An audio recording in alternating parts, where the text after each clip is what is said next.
Today I want to talk about psychopathy as a mental illness and what that means to me, what it means to the psychopath, what it means to those who have suffered because of their antisocial behaviour. How, as a doctor, do I deal with this, and what's my responsibility to the person, the psychopath, and society? I'm feeling my way through this, so by all means just give me some hints in your comment section. But it's got me thinking. You'd have to say that modern medicine may have been slipping away a little bit from Hippocrates and his principles, the Hippocratic Oath. However, there are modern versions of the Hippocratic Oath that make quite a bit more sense in the modern world.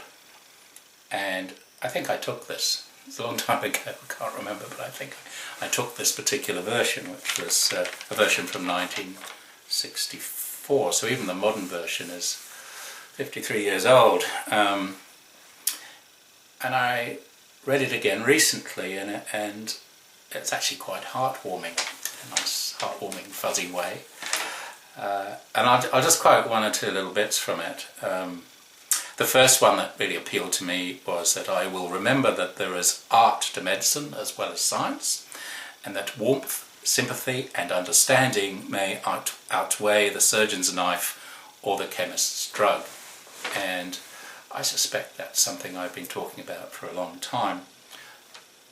One thing that we must remember, not just as doctors but as everybody, human beings, particularly those in the healing professions, but everybody, is that we bring our being to another being.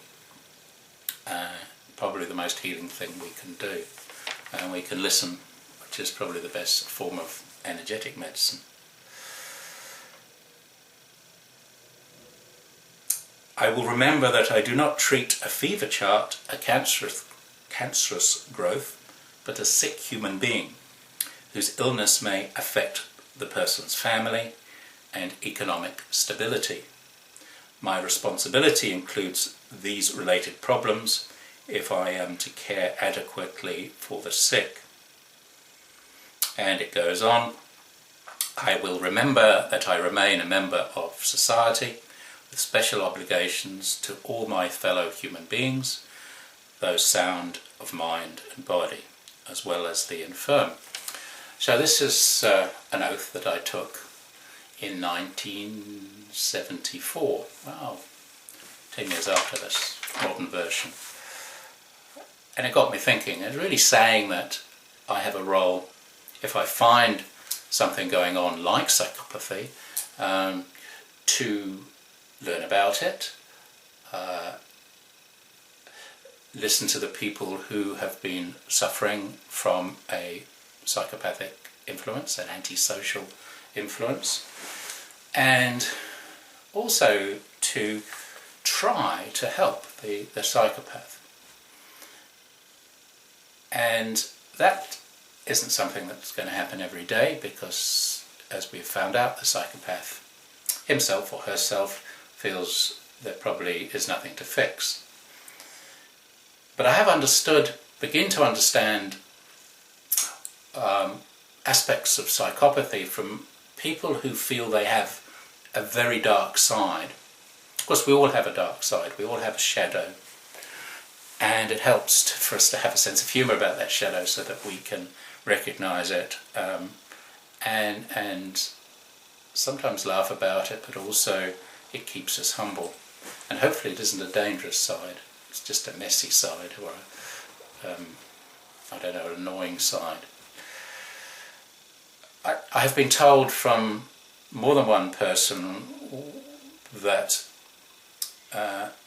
if, for instance, one is abused or has trauma in childhood, one's being can split, can dissociate into different personalities, if you like.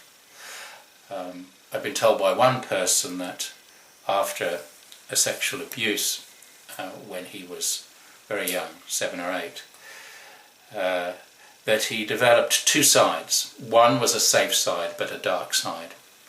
You can understand a dark side is safe. That dark side doesn't fear the environment so much. That dark side doesn't recoil when they see horrible things. That dark side feels very much in control.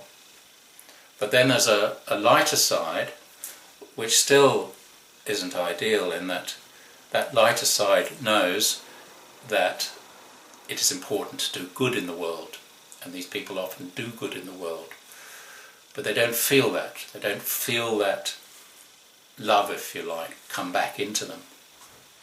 They don't feel it through their body, through their heart and their brain. So they look at this very academically. And you could say that they may have a trouble speaking from the heart. This is why it's quite important for these people, if they've got these two sides, through, in this case, no fault of their own, to be fairly wary of them, and maybe trust your intuition. For instance, one may well be talking about good works, or be a charity worker, or a cult leader, or even a religious leader, but somehow the words don't seem to be coming from the person's heart. They seem to be rational, even though they're talking about aspects of goodness and love.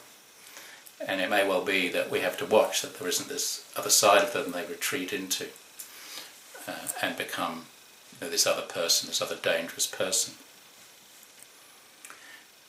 There's this other understanding that explains how psychopaths lie and why they lie.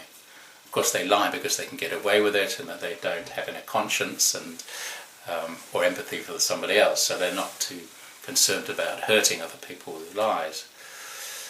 But there's also some neuroscience that suggests that our memories and our facts are often linked with our feelings and our emotions.